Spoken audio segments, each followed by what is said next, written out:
Alright, this is going to be a video of this 52-inch unknown ceiling fan I got at my local Habitat Restore. I got it because I volunteer there, and what I do for them is refurbish ceiling fans they receive by donation and make them more sellable and run better than how they originally came in. The reason I'm calling this unknown is because there's really no indication of a brand anywhere on it. I'm guessing it might be a Gulf Coast or a Corum, but again, there's really no way to confirm. Without any further ado here, I'm going to demonstrate the fan and begin with the very highest speed.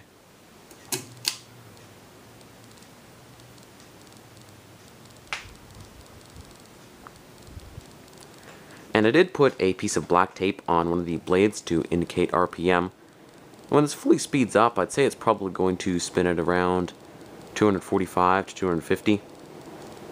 A very fast and powerful fan. Moves a really good amount of air too. And apart from the air noise from the blades, there's actually is a pretty quiet fan when it runs. There's a little bit of hum from the motor, but it's mostly on startup, and is really hardly noticeable.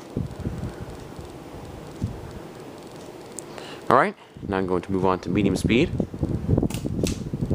I'm not going to keep it on medium for too long because it's actually the most wobbly speed out of the three. But if I had to do a quick RPM estimation, I'd say it probably slows down to around 175.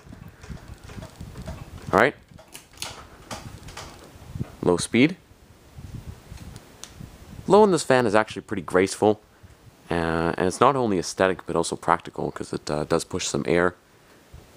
I'd say it's probably going to do somewhere around 85 RPM, in about that range. Alright, turn it off. Stop the blades here. And I'm going to talk about some general information on it.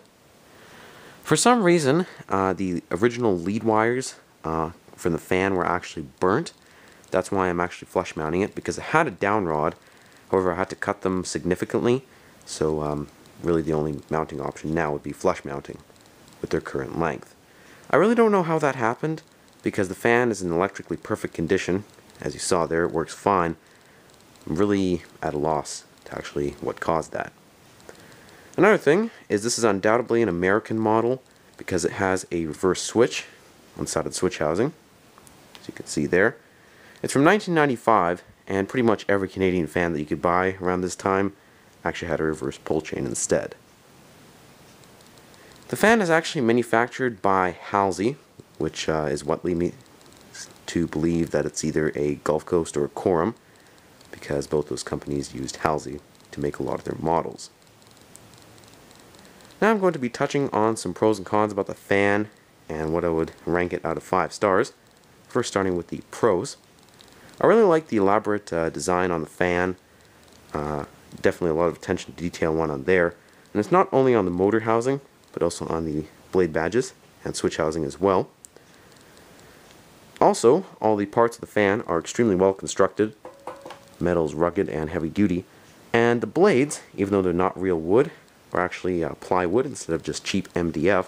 Definitely a step up from cheapo Hampton Bay and Harbor Breeze fans they get for under $100. Another pro is that it's in verde green finish. This is actually quite a unique finish for fans and really isn't made too much anymore.